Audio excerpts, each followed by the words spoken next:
पुरी जिला आलुपाटना ग्रामर कवि लेखक ऐतिहासिक गवेषक मात्र सप्तम श्रेणी पाठ पढ़ी निज गाँव में 1975 मसीह चिलिका नोडाल उच्च विद्यालय 1981 मसीह जेना साहित्य मंदिर नामक एक लाइब्रेरी एवं निज ग्राम रघुनाथ मंदिर करने सहित एवं 80 वर्ष पुस्तक लेखा छाड़ी ना वर्तमान सुधा 96 खंड बही लेखि राज्य साहित्य एकाडेमी पक्षर पुरस्कृत होती। एवं लक्ष्मीधर जेना पद्मश्री पाइबा साधारण आलोचना होता बेले निजे पेटकू खंडे खाद्य अनेक क्या पाखरे निर्भर करुछंती। केबे सुधरिबो एही कविंकर अवस्था साधारण रे प्रश्नवाची सृष्टि करिछि। पद्मश्री पछरे थाउ किंतु पेट भोक मुंडर चिंता बढ़ाइलाणी।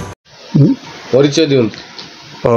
मु लक्ष्मीधर जेना मो घर प्रॉपर होची गोपीनाथपुर पाटना सामिली आलुपाटना।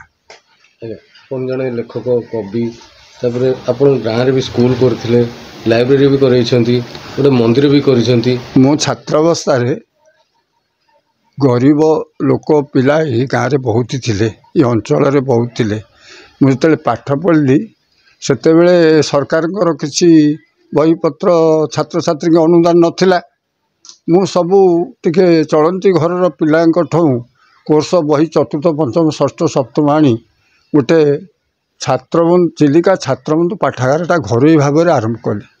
से सबू छात्र छात्री को वार्षिक साहाय्य करागला। से बही पढ़ी पाठ पढ़ी सारे आमको से बही आणिक देवे तापर प्रति वर्ष पिला आम से प्रकार जोगेलु बोले ये हूँ छात्र जीवन बोले छात्र छात्री की जोगेवाई मोर जो प्रकार उद्यम थिला। तापर शनिवार रविवार दिन आम गोटे डिबेटिंग क्लब मुझे कली। आम दुई दल होकर मफसल सहर शगड़ गाड़ी रेल गाड़ी ये पूरा प्रतियोगिता करी आमे मध्य एगुटाक चलेलु। गाँव पोखरी कूओ ये सबू जल दल निष्कासन ताकू से संघ माध्यम ये कलु। तापर रास्ता घाट गुड़ाक सफा कलु बोले कटक आकाशवाणी सहित आम शिशुराइज संगठन करी चिलिका शिशुराइज टी आरंभ करी आमर आलोक भाई मेघनाथ जेना ज्योतिपा सावित्री जेना को बोले ता सहित ये करी आम धंदा आउ छोट छोट गीत कटक आकाशवाणी की मो जरिया मु पठे तापरे मु पाठपढ़ा समय एगुड़ाक सब कर पाठपढ़ा छाड़ी मु सप्तमटी मात्र पाठ पढ़ी यही चिलिका मत्स्यजीवी स्कूल सातपड़ा ठारे सेठे हॉस्टेल मु रहे। से हॉस्टेल रहा भितर मु कविता लेखा आरंभ कली। 1962 मसीह कविता लेखा आरंभ कली। 67 मसीह मु बही 3 खंडी छोट छोट छोट बही बाहर करने भितर कवि रूपे मु ये अंचल जनाशुना हेली। तापर मते आमर 2 खंड गाँ स्कूल नथिला तृतीय श्रेणी थिला मते सेक्रेटरी करदे। सेक्रेटरी करने भितर ये गाँव अनुन्नत एरिया अभाव असुविधा चलुता बोले शिक्षार अग्रगति गाँव में मु पदक्षेप नेली। चतुर्थ पंचम निज घरर बासन कुसन टंका पैसा जहाँ रोजगार करे से विनियोग करी चतुर्थ पंचमटी करी ताको सरकारी कली। तापरे मध्य इंग्राजी विद्यालय खोलली ता ना देइथुलु चौबर माध्यमिक विद्यालय मी स्कूल से लगी निजे उद्यम आम गाँव 2 जन पिला एकादश श्रेणी पाठ पढ़ी अवश्य ये अभाव असुविधा रही से स्कूल नियुक्ति करी इजूम स्कूल रे परिणत करी। से पिला माने बहीपत्र पाइबे केमते सुविधा पढ़े से जेना साहित्य मंदिर नाम गोटे लाइब्रेरी गठन करी सेठी बहुत बही पत्र पत्रिका संगठन करी से स्कूल निकट में गोटे लाइब्रेरी गठन कली। तापर मंदिरटी श्रीराम मंदिरटी मध्य प्रतिष्ठा करछि भागवत गायत्री मध्य प्रतिष्ठा करछि। तापर श्रीराम देव परिषद मध्य आध्यात्मिक चेतना लोक मानक मन रे जेमते आसीबो ये अवहेलित हो गलानी एरिया। तापर समस्ते निशाशक्त होइकरी धर्म उपरके आकृष्ट न होई अधर्म लिप्त रहउछन्ति तांकु केमते आनिया पाई आम 3टी पत्र पत्रिका बाहर करिछि। गोटे हूँ प्रतिभा, गोटे हूँ साकत सौरभ, गोटे हूँ धर्मध्वजा। आपण केते खंड बही लिखिछंती?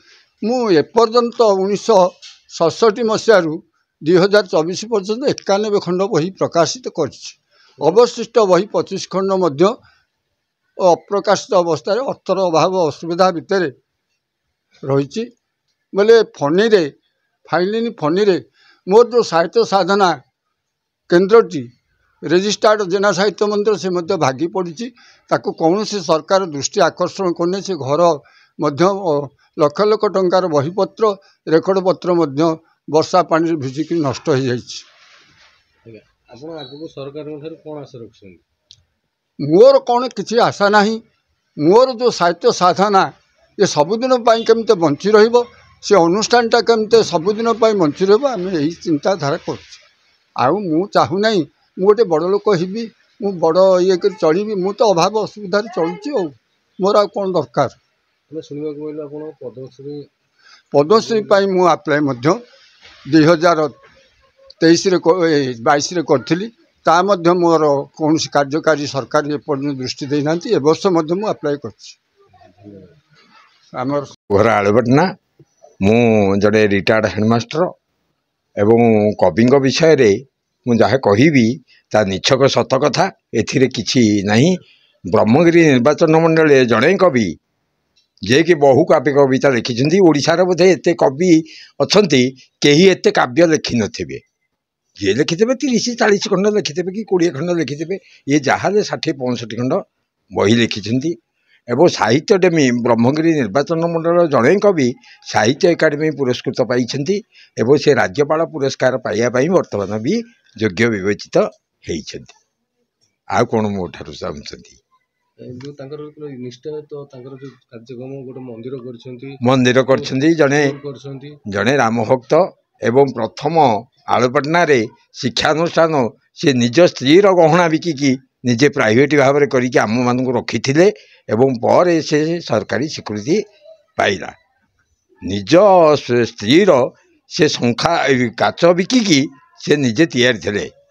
माइनर स्कूल से निजे तैयारी थे। लाइब्रेरी गोटे जेना साहित्य मंदिर लाइब्रेरी अच्छी गुड़ाए बही अच्छी किंतु गरीब श्रेणी लोक जो घरटे सरकार अनुदान पाई पारानी घरटे भी करें बहु बहीपत्र भी नष्ट होगा।